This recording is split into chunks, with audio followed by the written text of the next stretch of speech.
The wind sweeps across the terraced hills of the Taiyi mountain range in Shandong Province, whistling through the gaps in ancient stone and compacted earth. For millennia, these crumbling ramparts have stood as silent witnesses to the rise and fall of dynasties.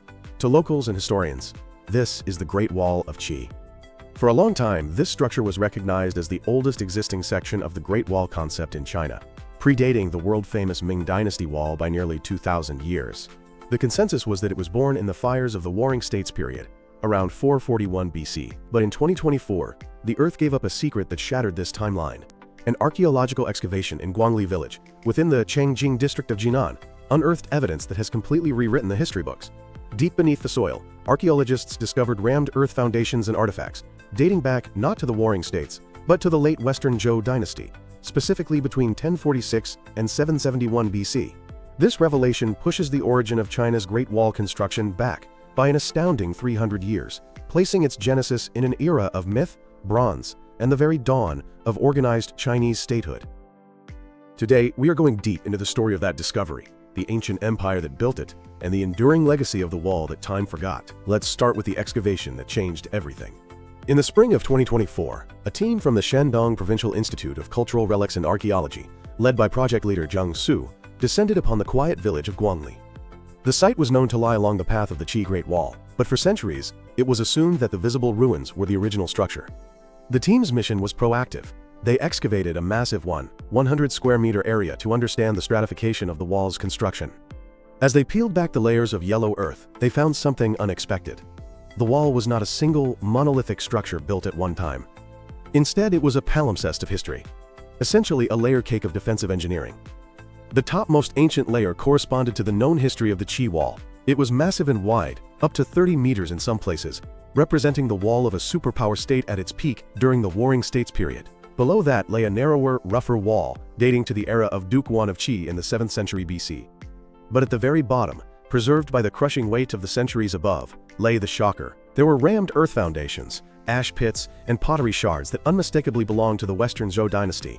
To be absolutely sure, the scientists used optically stimulated luminescence, or OSL, a technique that determines the last time quartz sediment was exposed to sunlight, alongside carbon-14 dating on animal bones and plant silica found in the rammed earth.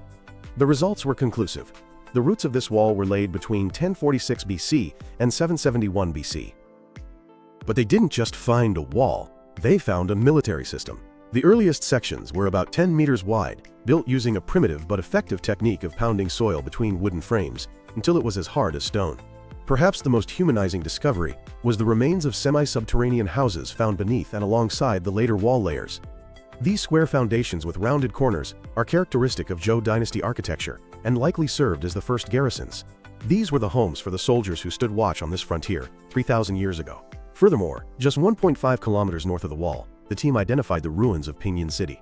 Previously known only from cryptic mentions in ancient texts like the Zuo Zhuan and the Water Classic Commentary, the physical discovery of Pinyin's western city wall confirmed that the Great Wall of Qi was not an isolated barrier. It was part of a defense in-depth strategy linked to fortified cities that controlled trade routes and river crossings. To understand why this discovery is so significant, we must transport ourselves back to the 11th century BC. This was not the unified China of the terracotta warriors, which would come 800 years later. This was a feudal world, a patchwork of vassal states loyal to the Zhou king in his western capital near modern-day Xi'an. When the Zhou dynasty overthrew the corrupt Shang dynasty around 1046 BC, the new King Wu distributed land to his most loyal generals and family members. One of the most prized territories, the rich lands of the east bordering the sea, was given to Jiang Ziya, the legendary strategist and prime minister who had masterminded the Zhou victory. This territory became the state of Qi. Jiang Ziya's Qi was a frontier state. To its east lay the vast ocean, and to its south and west lay hostile tribes and rival lords.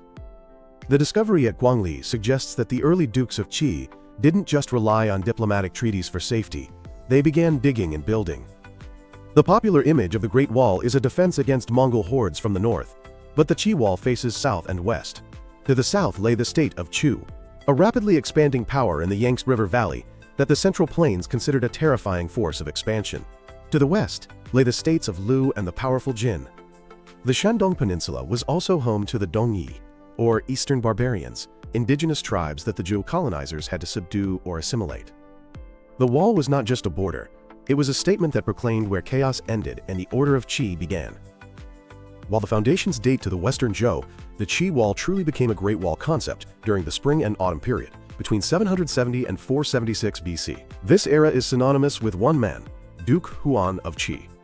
Duke Huan was a visionary. With his brilliant prime minister Guangzhong, he reformed the Qi economy, monopolizing salt and iron and turning Qi into the wealthiest state in China. His slogan, "Revere the king, expel the barbarians," became the rallying cry of the age. It is highly probable that Duke Huan expanded the early Western Zhou fortifications into a cohesive defensive line. The excavation at Guangli supports this, showing a second, wider layer of construction from this period. This was a strategic checkmate. In 656 BC, Duke Huan led a coalition of states south to confront the rising power of Chu. The Zuo Zuan records a famous exchange where the Chu envoy asks why Qi, living by the North Sea, is concerning itself with Chu by the South Sea. Duke Huan's power, backed by his defensive infrastructure, forced Chu to sign a covenant of peace. The wall allowed Qi to project power outward, while ensuring its heartland, the fertile plains of Shandong, remained untouchable. Now, how did they build a structure that would last 3,000 years without modern machinery? The Guangli excavation provides a masterclass in ancient engineering, specifically the hangtu, or rammed earth technique. The core of the Qi wall is rammed earth. Laborers would construct wooden frames, similar to modern concrete molds, along the desired path. Local soil, known as loess, was mixed with sand, gravel, and binding agents like clay-rich mud. Teams of workers would pour a layer of earth about 10 to 20 centimeters thick into the frame. Then, using heavy wooden or stone pestles, they would pound the earth until it was compressed to half its original thickness. This process was repeated, layer by layer, resulting in a material almost as hard as concrete. The tamping marks are still visible in the cross-sections at Guangli, looking like the rings of a tree. The Qi wall is also unique because it traverses the Taiyi Mountains. The builders followed the principle of acting according to the terrain. Where the mountains were steep, the ridge itself served as the wall, with builders using a knife edge of stone to connect sheer cliffs. In the passes and valleys like at Guangli, they built the thickest, highest walls to plug the gaps. While Guangli is rammed earth, the higher mountain sections used dry-laid stone, millions of tons of it quarried directly from the peaks. The discovery of Pinyin City 1.5 kilometers north of the wall changes our understanding of how the wall functioned. It wasn't just a passive barrier, it was an active trap. If an enemy army, say the Jin or Chu forces, breached the Great Wall, they would immediately face the fortified city of Pinyin. The space between the wall and the city would become a kill zone, where invaders could be pinned down by archers from the city walls and reinforcements from the wall's barracks. Pinyin likely served as the supply depot, where the soldiers living in the semi-subterranean houses would have been rotated, fed, and armed. Furthermore, the site is near the Yellow River. The wall and city together acted as a toll gate, controlling the lucrative river trade, which aligns with Guangzhong's economic theories that controlling the flow of goods allows you to control the world.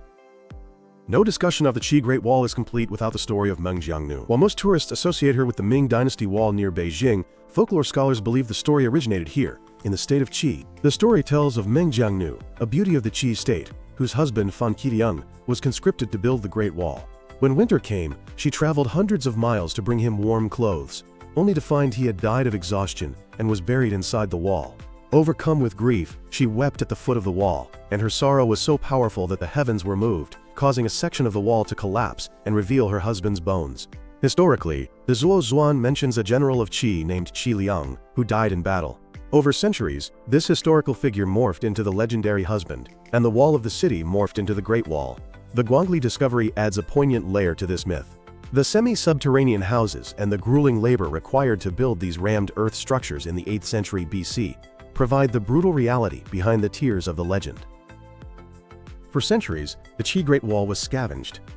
Farmers dug out the nutrient-rich rammed earth to fertilize their fields, and villagers took the stones to build pigsties and houses. In the 1960s and 70s, miles of the wall were flattened for agriculture. However, the late 1980s and 90s marked a turning point as China began to recognize the value of its cultural heritage. The Qi Great Wall was inscribed as part of the UNESCO World Heritage Great Wall Site in 1987.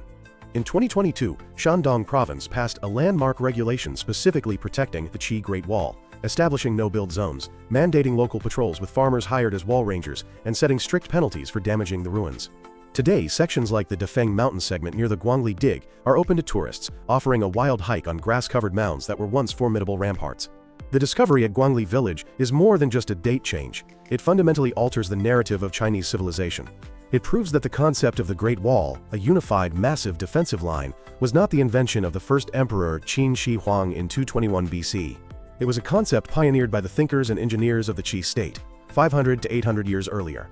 It speaks to a civilization that, even in its infancy, possessed the organizational capacity to mobilize thousands of workers, the engineering skill to reshape the landscape, and the strategic foresight to think in centuries rather than seasons. As the wind blows over the newly excavated pits in Guangli, swirling the dust of the Western Zhou, we are reminded that history is never truly written in stone. It is waiting in the earth, ready to be discovered.